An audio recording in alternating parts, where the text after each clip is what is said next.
वादग्रस्त वक्तव्य प्रवीण गायकवाड कुठंच नाही. नेमकी दिशा कोणीकडे आहे?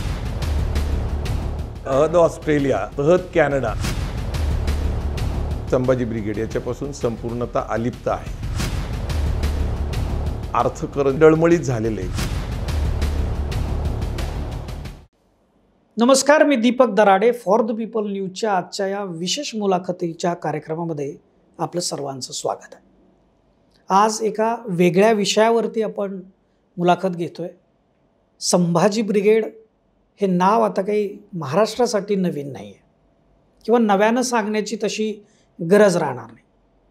पण असं जर मी म्हणालो तर ते कदाचित चुकीचं ठरेल, कारण संभाजी ब्रिगेड हे आता नव्यानं सांगण्याची गरज निर्माण झाली. तुम्हाला वाटेल नव्यानं सांगण्याची गरज निर्माण म्हणजे याच्यामध्ये काही वेगळं आहे का? तो हो, वेगळंच आहे.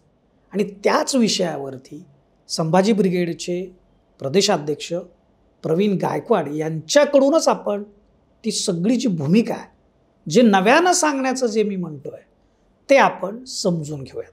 प्रवीण दादा, आपलं मनापासून फॉर द पीपल न्यूजमध्ये स्वागत आहे. जय जिजाऊ. मला खरं तर विचारायचं आहे की संभाजी ब्रिगेड, प्रवीण गायकवाड ही नावं इतिहास, सामाजिक आणि सांस्कृतिक ज्या काय गोष्टी आहेत याच्याशी इतकं जोडलं गेलेलं आहे.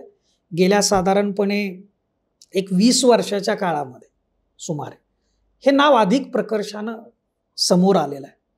आणि सध्याचं महाराष्ट्रातलं वातावरण पुन्हा एकदा महापुरुषांच्या संदर्भामध्ये अवमानकारक काही वादग्रस्त वक्तव्य झाल्यामुळं जे काही गढूळ झालेलं आहे, इथं प्रत्येकजण स्पर्धा लागल्यासारखं समोर येतोय, बोलतोय, आपली भूमिका मांडतोय.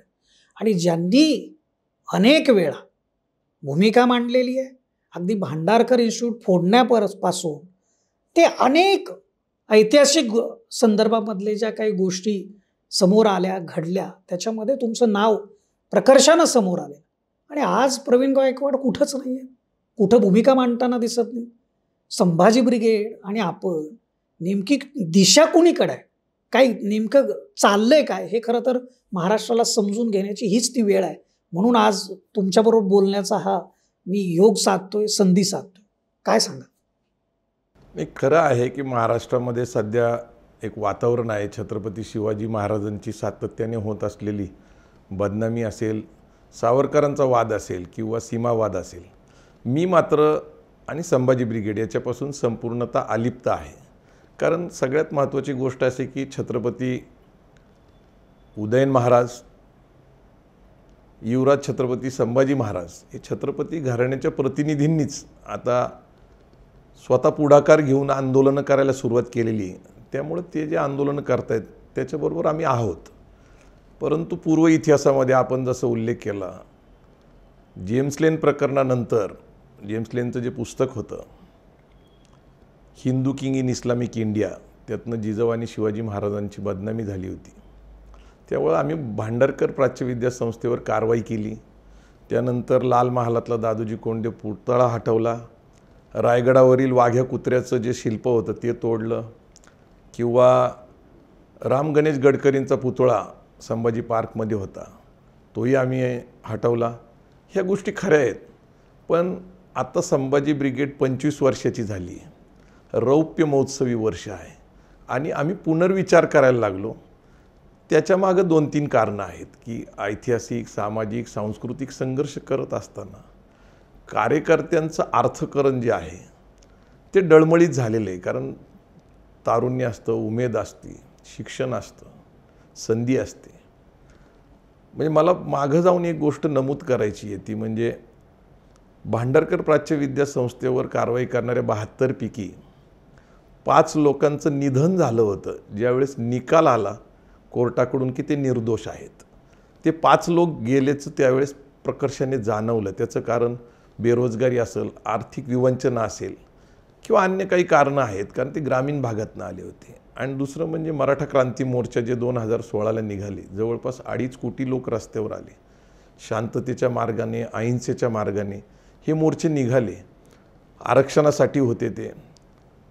अन्य काही कारणं होती त्याच्यामध्ये.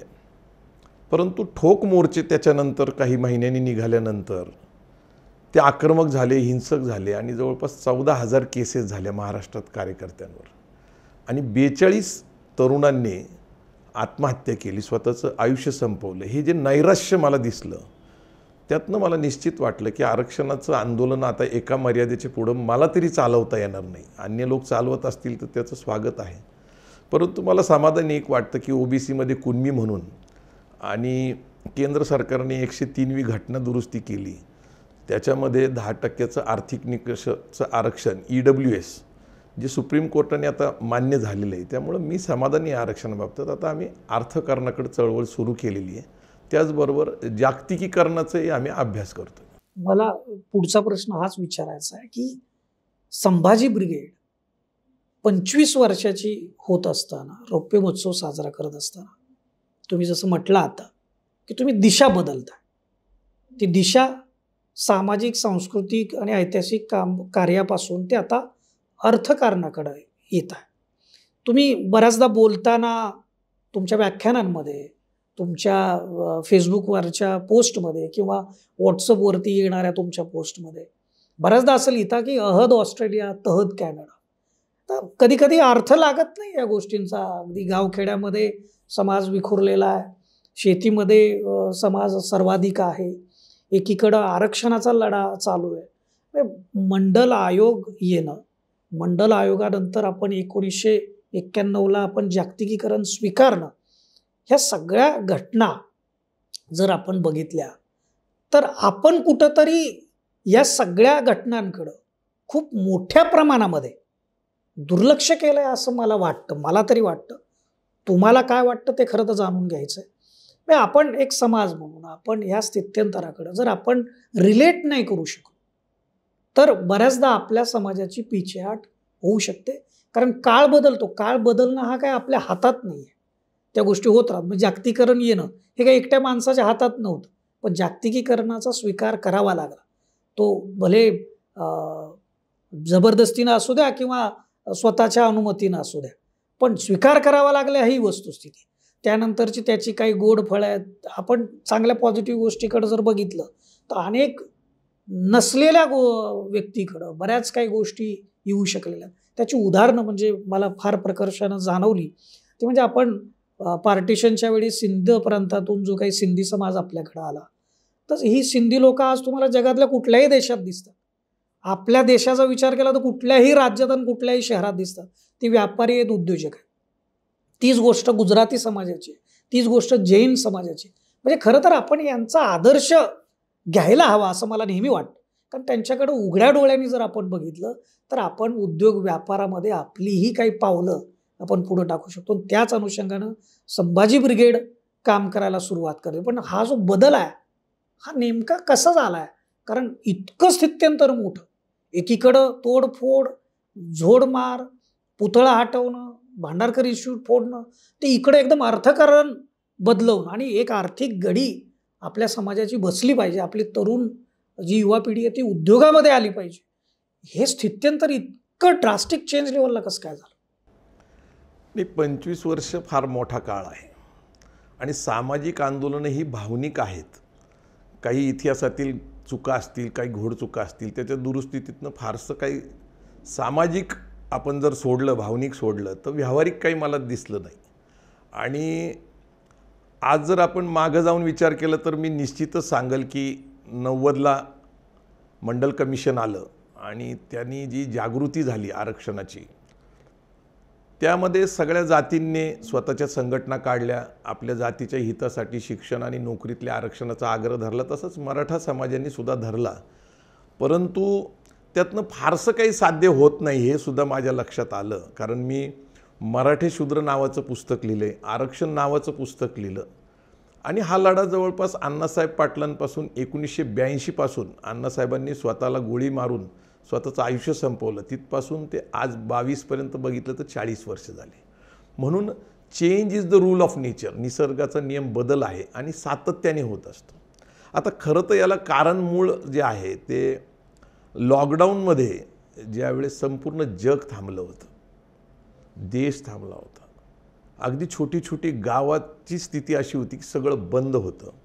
आणि त्यानंतर ज्या वेळेस सगळं सुरू झालं हळूहळू, त्यातनं छोटे मोठे उद्योग संपायला लागले होते. सगळे लोक आर्थिक अडचणीत यायला लागले होते. आणि हा मोठा काळ होता 1.5-2 वर्षाचा. आणि त्या काळामध्ये मी अकलूजला शेतावर होतो आणि मला चांगली पुस्तकं वाचता आली आणि मुख्यतः अर्थकरण विषयावर पुस्तक वाचता आलं. द रायसिना हिल नावाचं लॉर्ड मेघानंद देसाईचं एक पुस्तक मी वाचलं. आणि दुसरं सायकोलॉजी ऑफ मनी नावाचं मॉर्गन होसल नावाचं माणूस त्याचं आंतरराष्ट्रीय दर्जाचं पुस्तक वाचलं. आणि माझं असं लक्षात आलं की भावनेच्या पलीकडे एक व्यवहार म्हणून आणि आता बदललेला काळ, बदललेली परिस्थिती आणि जगात निर्माण झालेल्या संधी याच्याकडे आपण लक्ष दिलं पाहिजे. म्हणून मंडल कमिशनमधनं आलेल्या आरक्षणाच्या लढ्याकडून आम्ही आता 91 साली आपण जागतिकीकरण, खाजगीकरण, उदारीकरण स्वीकारलं होतं. परंतु त्याच्याकडे दुर्लक्ष व्हायचं कारण असं आहे की आपल्या भारताची समाजव्यवस्था, राजकीय व्यवस्था ही साम्यवाद आणि समाजवादाला जवळ करते विचारधारेला. आणि म्हणून आपलं जागतिकीकरणाने येणारं भांडवलशाहीचं राज्य आपण विरोध केला. काही कल्पनाही अशा मांडल्या गेल्या त्या काळामध्ये. सगळेच विचारधारेच्या पक्ष संघटनेने त्याला विरोध केला. कारण ईस्ट इंडिया कंपनी व्यापारासाठी आली, नंतर राज्यकर्ते झाले आणि आपण गुलाम झालो. तसंच अमेरिकेचा दृष्टिकोन आहे का असं आपल्याकडं मांडलं गेलं. पण आज आपण ज्यावेळेस 2022मध्ये बोलतो तर आपल्याला एक गोष्ट लक्षात येते की आता अमेरिकेच्या पलीकडं चायना गेला आहे. चायनाकडे जर तुम्ही बघितलं तर 1990 पूर्वी आपल्यापेक्षा कमी GDP होता. आपल्या भारतापेक्षा कमी GDP असताना आज चायनाचा GDP जगात 1 नंबर आहे. तो आहे $12 ट्रिलियन. अमेरिकेच्याही पुढं त्यांनी आज मजल मारलेली अर्थकारणामध्ये. चायनाची समस्या आपली समस्या सारखीच आहे. त्यांनाही लोकसंख्या भेडसावते, आम्हालाही लोकसंख्या भेडसावते. अंधश्रद्धा, जाती, धर्माचे संघर्ष तिथं आहे. परंतु साम्यवादी चायनाने भांडवलशाहीचा मूलभूत आधार असलेलं जागतिकीकरण, खाजगीकरण, उदारीकरण स्वीकारलं आणि जगामध्ये स्पर्धेत उतरून त्यांच्या लोकसंख्येचा विचार करता त्यांनी सगळीकडे जगभरच्या संधी शोधल्या आणि त्यांचा देश पण विकसित केला. भारतात मात्र तसं झालं नाही. आपण जसा उल्लेख केला की सिंधी, गुजराती, मारवाडी, अगरवाल, गुप्ता हे सगळे लोक मी जगातले 63 देश फिरलो. मला तिथे ते उद्योग, व्यवसाय, नोकरी, शिक्षण क्षेत्रामध्ये दिसले. पण मराठी माणूस अभावाने दिसला. आणि मुख्यतः मुंबई, पुण्याच्या बाहेर जो ग्रामीण जिल्हे आहेत याच्यातनं तर अपवादाने दिसतात. आणि मग यांच्याकडं आता आपण जगात निर्माण झालेल्या संधी घेऊन जायला पाहिजे अशी एक कल्पना संघटनेच्या आतमध्ये मांडली गेली. ती कार्यकर्त्यांनी स्वीकारली. प्रायोगिक तत्वावर आम्ही पहिल्यांदा बिझनेस कॉन्फरन्स घेतली. आणि पहिली बिझनेस कॉन्फरन्स पुण्यातल्या ग्रँड हयात हॉटेलमध्ये घेतली, 5 स्टारमध्ये. आणि आमच्या कार्यकर्त्यांना तो विश्वास वाटला की हे बदललेलं जग आता आपल्याला कळू शकतं. मग आम्ही 23 बिझनेस कॉन्फरन्स घेतल्या आणि त्याच्या माध्यमातून आम्ही हळूहळू जनजागृती केली. 23 ज्या कॉन्फरन्स त्या पुण्यात झाल्या की नाही, वेगवेगळ्या जिल्ह्यामध्ये झाल्या. वेगवेगळ्या जिल्ह्यामध्ये झाल्या. आता ह्याच्यात आपण जो मूळ मुद्दा सांगितलेला आहे तो थोडासा भावनिक पण आहे आणि ऐतिहासिक पण आहे. छत्रपती शिवाजी महाराजांनी 6 जून 1674ला आपला राज्याभिषेक रायगडावर केला. त्यावेळेस त्यांनी त्यांच्या राज्याची कल्पना ही अहद तंजावर तहद पेशावर अवघा मुलूक आपला, म्हणजे आपल्या राज्याचा विस्तार एवढा मोठा असेल अशी कल्पना मांडली. पण छत्रपती शिवाजी महाराज गेले, संभाजी महाराज गेले, परंतु पुढं हा विचार आणि ही प्रेरणा जिवंत होती. मराठ्यांनी अटकेपार झेंडे लावले. शिवाजी महाराज, संभाजी महाराज नसताना ते यश मिळवलं. कारण प्रेरणा आणि विचार जिवंत असले की समाज घडतो, त्याला दिशा मिळते असं आम्ही मानतो. आज जर छत्रपती शिवाजी महाराज परत जन्माला आले आणि त्यांनी जर पाहिलं की जगात बदललेलं आहे, जी स्थिती आहे ती जर बघितली, तर मी गमतीने सांगतो की आज आपल्याकडं अनेक वेळा छत्रपती शिवाजी महाराजांचं राज्याभिषेकाचं चित्र पाहायला मिळतं. शिवाजी महाराज 32 मानाच्या सिंहासनावर बसलेले असतात. सगळे मानकरी, धारकरी, नातेवाईक बसलेले असतात. समोर मावळे आहेत आणि एकच माणूस त्यांच्या पुढं झुकलेला वाकून मुजरा करत असतो. तो म्हणजे अँड्री ऑक्झिंडर. हा ईस्ट इंडिया कंपनीचा, ब्रिटिशांचा गव्हर्नर मुंबईचा, त्यांच्या पुढं झुकलेला दाखवला असतो. सगळ्या चित्रात तसं दिसतं. आज जर शिवाजी महाराजांनी तीच तस्वीर स्वतः पाहिली तर ते म्हणतील, अरे हा तर माझ्या पुढं झुकत होता, हा माझा गुलाम होता, हा माझा आदेश मानत होता, हे ब्रिटिश लोक. पण त्यांनी माझ्यानंतर जगावर राज्य केलं. आणि तुम्ही आता काय करताय, तर जागतिकीकरण, खाजगीकरण, उदारीकरणाने निर्माण केलेल्या जगाच्या स्पर्धेमध्ये उतरण्याची संधी तुम्ही घेतली पाहिजे. आता काय ढाल तलवारीची लढाई होणार नाही. पहिलं महायुद्ध झालं, दुसरं महायुद्ध, तिसरं महायुद्ध होणार नाही. आता युद्ध होण्याची शक्यता नाही. मग जी काही स्पर्धा आहे ती ज्ञानाची स्पर्धा आहे आणि ती अर्थकारणाची आहे, उद्योगाची, व्यवसायाची, म्हणून जगभर विस्तारलं पाहिजे.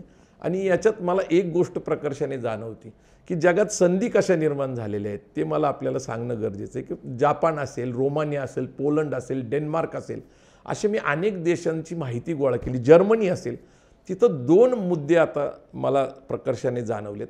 एक ओल्ड एज पीपल, म्हणजे अधिक वय असलेल्या लोकांची संख्या वाढलेली, कारण आरोग्याच्या सुविधा चांगल्या आहेत, आयुर्मान वाढलेलं आहे, हेल्थ कॉन्शियस झालेले आहेत लोक, आणि त्यांचं आयुष्य जवळपास 60 वर्षापासून 100 वर्षापर्यंत. म्हणजे जापानमध्ये 28% लोक हे 100 वर्षापेक्षा जास्त आहे. असं इकिगाई नावाचं एक पुस्तक प्रकाशित झाले जपानमधनं, त्यात सांगितलं जातं. तर ओल्ड एज पीपल जास्त काम करू शकत नाही. दुसरीकडं लिव्ह इन रिलेशनशिप आलेलं आहे.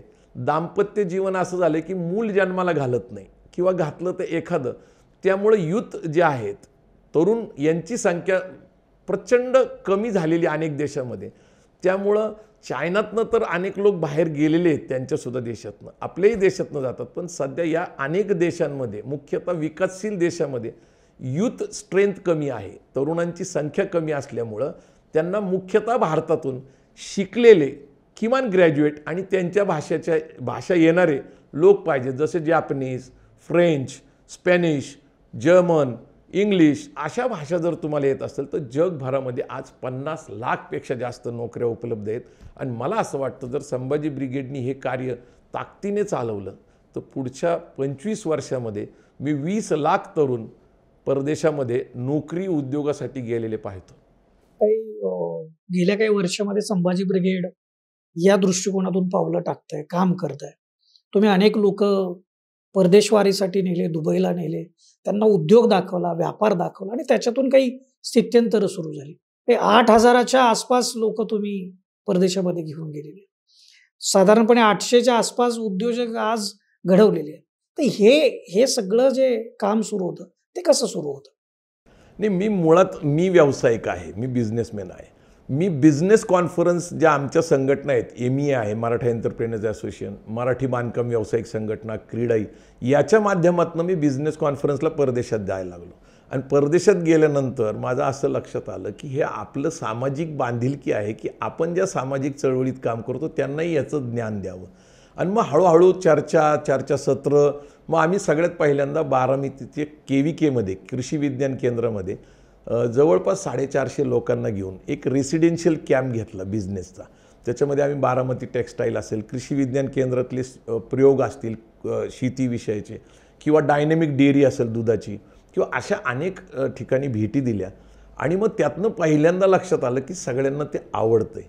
मग हळूहळू मग आम्ही त्याच्यात अभ्यास केला, मग बिझनेस कॉन्फरन्स सुरू केले. आणि आता आपण जसं सांगताय तसं अहद ऑस्ट्रेलिया, तहद कॅनडाच्या माध्यमातून आम्ही एक पेज चालवतो, व्हॉट्सअप ग्रुप चालवतो, आणि त्याच्यातनं आम्ही परदेशात उपलब्ध असलेल्या संधी, नोकरी, व्यवसायाच्या संधी ह्या त्या मुलांकडे पाठवतो. आता ही एक चेन झालेली, एक पिरॅमिड झालेलं आहे.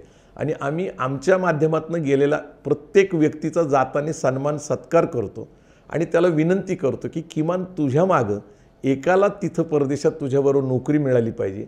आणि ही चेन आहे, नेटवर्क आहे. याच्यातनंच आपण म्हणतो तसं 8,500 मुलं गल्फ कंट्री, पोलंड, रोमानिया, आणि आता इंग्लंडमध्ये पण आम्ही काही मुलं पाठवली, ऑस्ट्रेलियामध्ये. जवळपास आम्ही 53 देशामध्ये कनेक्टेड आहोत. आमचे कोऑर्डिनेटर्स आहेत त्याच्यामध्ये.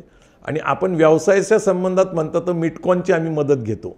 तिथं आमचे गणेश खमगळ मित्र आहेत, तर ते वेगवेगळे उद्योग व्यवसायाच्यासाठी प्रोजेक्ट्स रिपोर्ट वगैरे करून देतात, छोटे मोठे उद्योग करतात. त्यातनंही आमच्या कार्यकर्त्यांचं आता अर्थकरण झालं.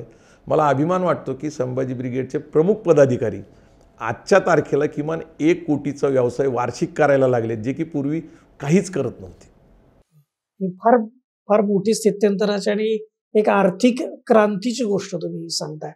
पण हे सगळं सुरू आहे आता 27 डिसेंबरला तुमचं एक अधिवेशन, 28 डिसेंबरला तुमचं एक अधिवेशन सुद्धा होत आहे पुण्यामध्ये. आणि ह्या अधिवेशनाची एकूण रूपरेषा काय आणि याच्यामध्ये कशा पद्धतीनं तुम्ही त्याचा आढावा घेणार आहे, का लोकांनी तिथे यायला पाहिजे, कशासाठी संभाजी ब्रिगेडला जोडून घेतलं पाहिजे. पूर्वी संभाजी ब्रिगेडला जोडून घेणं म्हणजे काहीतरी खळखट्याक करणे, कुठंतरी आंदोलन करणे, कुठंतरी आगपाखड किंवा एक रोखठोक आणि थोडेसं म्हणता येईल सामाजिक दृष्टिकोनातून त्या भूमिकेचं उघडपणे समर्थन करणं सगळ्यांना शक्य होत नव्हतं. हे तुम्हालाही पटत असेल, कारण कुणालाही विध्वंस हा आवडत नाही. पण ही जी तुमची बदललेली भूमिका आहे, याच्यासाठी तुम्हाला जोडून घेण्यासाठी अनेक लोक तयार असतील, तर त्याचा एकूण कशा पद्धतीचा तुमचा रिस्पॉन्स आहे? नाही, 1997ला संभाजी ब्रिगेडची स्थापना झाली. तिथपासून 2022पर्यंत आम्ही 25 वर्ष पूर्ण करत असल्यामुळे संभाजी ब्रिगेडचा रौप्य महोत्सवी उत्सव अधिवेशन आपण पुण्यामध्ये गणेश कला क्रीडा मंच इथे एक दिवसीय 10 ते 7 असा कार्यक्रम ठेवलेला आहे. पहिल्यांदा उद्घाटन सत्र असेल, त्याच्यामध्ये पृथ्वीराज बाबा चव्हाण हे आपले माजी मुख्यमंत्री उद्घाटक आहेत. अध्यक्ष खासदार श्रीनिवास पाटील जे सिक्कीमचे राज्यपाल होते आणि अन्य मान्यवर आहेत, ज्याच्यामध्ये भरत जाधव आहे, अशोक समर्थ आहेत, असे अनेक नामवंत मान्यवर आहेत. आणि पहिलंच सत्र आम्ही ठेवलेलं आहे ते अहद ऑस्ट्रेलिया तहत कॅनडा अवघा मुलूक आपला. अर्थात विषय आम्ही ठेवला आहे जागतिकीकरण, खाजगीकरण, उदारीकरण यातून जगात निर्माण झालेल्या संधी या विषयावर स्वतः पृथ्वीराज चव्हाण जे केंद्रात मंत्री होते पंतप्रधान कार्यालयाचे आणि मनमोहन सिंग यांचे सहकारी होते, तर त्यांना याचा विषयाचा चांगला गाढा अभ्यास आहे, तर पृथ्वीराज बाबा त्याच्यावर बोलतील. त्यानंतर श्रीराम पवार जे आहेत संपादक सकाळचे, हे त्यांचं अस्वस्थ पर्व हे जगावर एक जे काही चाललेले स्थित्यांतर त्याच्यावर एक चांगलं अप्रतिम पुस्तक आहे, ते त्याच्यामध्ये आहे. आणि मी स्वतः माझी जी भूमिका आहे ती विशद करणार आहे. दुसरं जे सत्र आहे त्याच्यामध्ये मराठा कम्युनिटी, बिझनेस कम्युनिटी ही कन्सेप्ट आम्ही डेव्हलप केलेली. म्हणजे महाराष्ट्रात राहणारा, मराठी बोलणारा, यालाच आम्ही मराठा समजतो, कारण व्यापाराला जात नसते, पैशाला जात नसते. आणि म्हणून त्या कन्सेप्टमध्ये आम्ही एक चर्चासत्र ठेवलेलं आहे. ते म्हणजे नवीन उद्योग व्यवसायाकडं आपला कल आहे लोकांचं, तर त्यांनी कसं जावं म्हणून त्या चर्चासत्र ठेवलेलं आहे. त्याच्यामध्ये मगरपट्टा सिटीचे मुख्य सतीश मगर आहेत, त्याच्यानंतर भारत विकास ग्रुपचे हनुमंत गायकवाड आहेत, त्याच्यानंतर नाशिकमध्ये सामूहिक शेती करणारे विलास शिंदे आहेत, त्यानंतर सिल्वर मोटर्स जे आहे सिल्वर जुबली मोटर्स त्याच्या मुख्य जे आहेत राजवर्धनी जगताप या त्याचं महिला आहेत त्या बघतात, त्याच्यानंतर राजूदादा पवार जे बारामती ॲग्रोचे मालक आहेत, शुगर इंडस्ट्री आहे त्यांची, मिल्क इंडस्ट्री आहे, त्याच्यानंतर अनेक क्षेत्रामध्ये ते कार्यरत आहेत, तर त्यांच्या आम्ही मुलाखती घेतो आहे आणि त्यातनं नवी उद्योजकता कशी निर्माण होते, काय मार्गदर्शन, तर त्या चर्चामध्ये त्यातनं आपल्याला चांगले मुद्दे घेता येईल, त्यांना काही प्रश्नही विचारण्याची संधी आपण देणार आहे. आणि शेवटचं महत्त्वाचं सत्र आहे ते म्हणजे स्टार्टअप सत्र आहे. स्टार्टअप सत्रामध्ये 25 नवीन उद्योजक ते तयार झाले, तरुण, त्यांचा सत्कार आणि त्यांना मार्गदर्शन करण्यासाठी एक जगदाळे साहेब आहेत, ते महाराष्ट्र सरकारबरोबर काम करतात. त्याच्यानंतर गणेश खमगळ आहेत आणि अजून 1-2 त्यातले जे स्टार्टअपमधले ते लोक बोलतील. परंतु शेवटचं अत्यंत महत्त्वाचं जे सत्र आहे ते आमच्या चळवळीच्या दृष्टीने भावनिक आहे.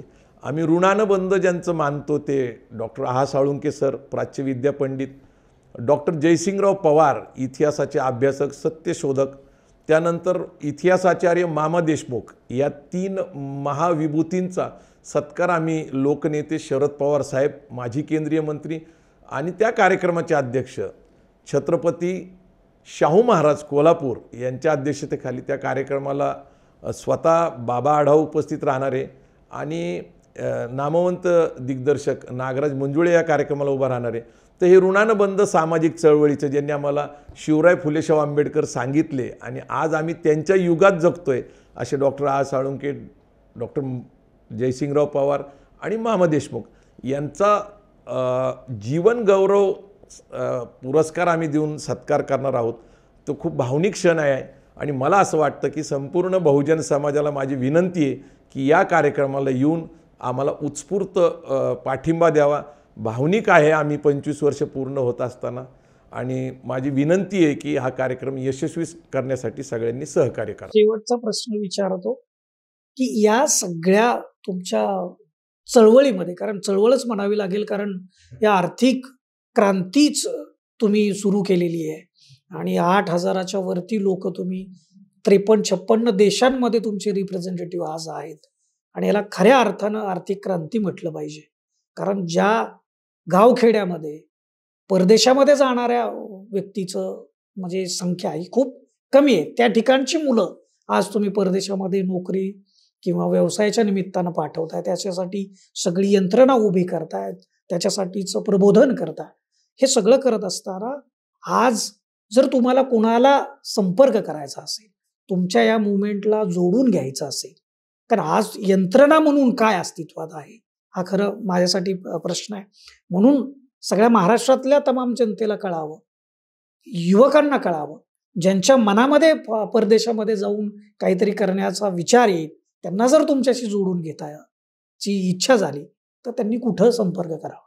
नाही, सगळ्यात महत्त्वाचं की आमचं एक पेज आहे, त्या पेजला अहद ऑस्ट्रेलिया तहत कॅनडा असं नाव आहे. त्यानंतर वेगवेगळ्या देशातले आमचे व्हॉट्सअप ग्रुप आहे. याचं संपूर्ण ॲडमिनिस्ट्रेशनचं काम जे आहे ते अजय सिंह उर्फ लोकेश सावंत बघतात. त्याच्यानंतर प्रज्ञेश मोळक उर्फ साकू हे बघतात आणि परदेशामध्ये आमच्याकडं उदय बदाडे म्हणून आहेत, ते बघतात. त्यांची एक टीम आहे. तर आपण स्क्रीनवर या तिघांचेही नंबर देऊ त्यांना, जेणेकरून त्यांना त्यांच्याशी संपर्क करता येईल. पण सहज सोपा मार्ग म्हणजे अहद ऑस्ट्रेलिया तहत कॅनडाचं पेज शोधलं तर त्याच्यावर ही संपूर्ण माहिती मिळेल आणि आम्ही संपर्कासाठी काही नंबर्स त्यांना देऊ. धन्यवाद दादा. एका खूप मोठ्या विचार आणि मुवमेंटच्या संदर्भामध्ये तुम्ही ही सगळी माहिती दिली.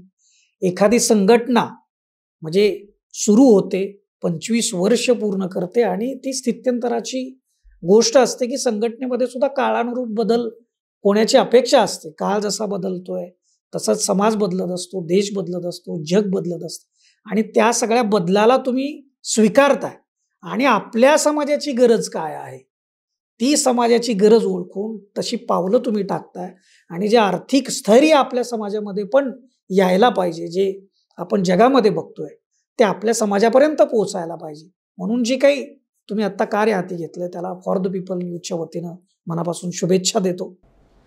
थँक्यू. तुकाराम महाराज म्हणतात, जोडून या धन उत्तम व्यवहारे, उदास विचारे वेच करी. तुकाराम महाराज अजून एक गोष्ट सांगतात, असाध्य ते साध्य करिता सायास, कारण अभ्यास तुका म्हणे. या दोन गोष्टी तुकाराम महाराजांच्या लक्षात ठेवल्या तर मराठी माणूस जगावर राज्य करू शकतो. जय जिजाऊ, जय शिवराय. बरोबर. आपल्याला संभाजी ब्रिगेडचं हे जे स्थित्यंतर आहे, जी वाटचाल आहे आणि बदललेली दिशा आहे, या संदर्भामध्ये आपल्या निश्चित मनामध्ये काहीतरी भावना असतील. आर्थिक स्थैर्य आपल्या समाजामध्ये यावं, आर्थिक क्रांती जी आहे ती आपल्या समाजामध्ये व्हायला पाहिजे. या सगळ्या सकारात्मक गोष्टीचं आपण नेहमी स्वागत करत आलेलो आहे आणि तेच काम संभाजी ब्रिगेडनं या नवीन पर्वामध्ये हाती घेतलेलं आहे. आपल्याला याबद्दल काय वाटतं हे निश्चितपणे आपण व्हिडिओच्या खाली कमेंट बॉक्समध्ये जरूर नोंदवा आणि फॉर द पीपल न्यूजला आपण यूट्यूब आणि फेसबुकवर सबस्क्राईब करा, लाईक करा आणि फॉलो करा. धन्यवाद.